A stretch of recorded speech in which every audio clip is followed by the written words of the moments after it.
Warahmatullahi wabarakatuh. Yang terhormat kepada Ibu Fitria serta Agustina selaku dosen pengampu mata kuliah Auditing 2 dari Universitas Aisyah Jauh. Dan di sini saya Widiarti dengan NPM 210301019 dari Prodi S1 Akuntansi semester 7, dan di sini saya akan membahas materi tentang audit siklus produksi. Audit siklus produksi. Siklus produksi berhubungan dengan konversi dari bahan baku menjadi barang jadi. Siklus ini terdiri atas perencanaan produksi serta pengendalian terhadap jenis dan jumlah barang yang diproduksi, level sediaan yang harus dipertahankan, dan transaksi serta peristiwa yang terkait dengan proses produksi. Transaksi pada siklus ini juga dimulai pada suatu titik yang bahan bakunya diperoleh untuk diproduksi dan diakhiri dengan transfer barang yang diproduksi menjadi barang jadi. Siklus produksi terhubung dengan 3 siklus lain, diantaranya yang pertama siklus pengeluaran dalam pembelian bahan baku dan bermacam kos pabrikasi yang terkait, yang kedua siklus jasa yang kepegawaian yang membentuk kos tenaga kerja langsung, dan yang terakhir siklus pendapatan pada penjualan barang jadi, interaksi siklus-siklus, serta akun-akun utama yang terkena pengaruh transaksi manufaktur.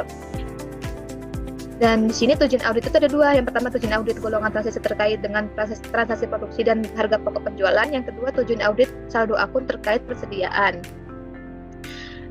Materi selanjutnya yaitu prosedur analitis, di mana prosedur analitis bersifat efektif secara kos dan dapat memperingatkan auditor terhadap salah satu potensial. Ketika sediaan bernilai material bagi audit laporan keuangan, auditor tidak harus mempertimbangkan apakah prosedur analitis merupakan pengganti bagi uji detail lainnya, tetapi mereka mungkin bisa menjadi sangat efektif dalam memfokuskan perhatian audit yang kemungkinan telah terjadi salah saji. Resiko bawaan pada salah saji laporan keuangan timbul dari transaksi sediaan untuk jaringan hotel atau sekolah relatif rendah karena sediaan bukan bagian material bagi proses inti entitas. Sementara itu juga pada pabrik, grosir atau retailer, sediaan mungkin diperkirakan atau mendekati maksimum karena alasan yang ada. Dokumen dan pencatatan umum. Berikut merupakan beberapa dokumen, catatan, dan file komputer yang biasa digunakan dalam memproses transaksi produksi. Di antaranya yang pertama pemesanan produksi, yang kedua laporan kebutuhan material, yang ketiga slip pengeluaran bahan, yang keempat time ticket, yang kelima mop ticket, yang keenam laporan produksi harian, yang ketujuh laporan produksi selesai, yang kedelapan file induk kos standar, yang kesembilan file induk sediaan bahan baku, yang kesepuluh file induk sediaan barang dalam proses, yang terakhir file induk sediaan barang jadi.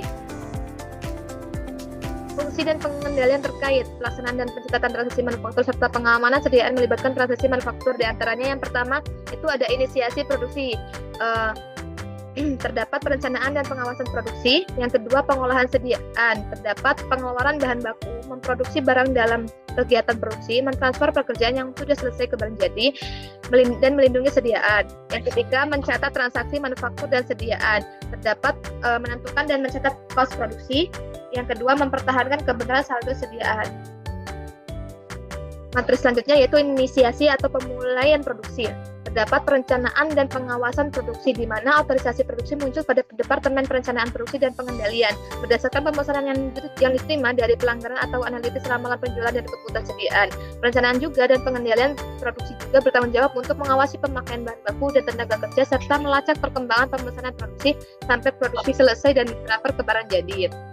Yang kedua itu menghasilkan sediaan, di mana mengeluarkan bahan baku, yaitu gudang mengeluarkan bahan baku untuk produksi pada slip kwitansi pengeluaran bahan baku atau daftar permintaan bahan baku yang disetujui oleh Departemen Produksi.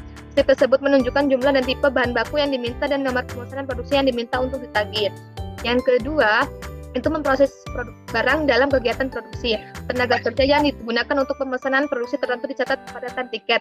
Yang ketiga, transfer pekerjaan yang telah selesai ke barang jadi, yaitu ketika produksi pada suatu pemesanan telah selesai dan barang-barang diserahkan untuk pemeriksaan akhir, sebuah laporan produksi yang diselesaikan harus disiapkan. Barang tersebut kemudian diteruskan ke gudang barang jadi yang menerima pencatatan barang dengan menandatangani mop ticket akhir.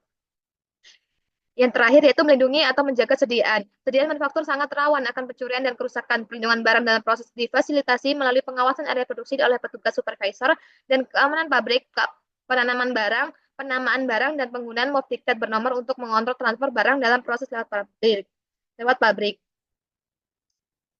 Oke, itu saja yang dapat saya sampaikan. Kurang lebihnya saya mohon maaf. Saya akhiri. Wassalamualaikum warahmatullahi wabarakatuh.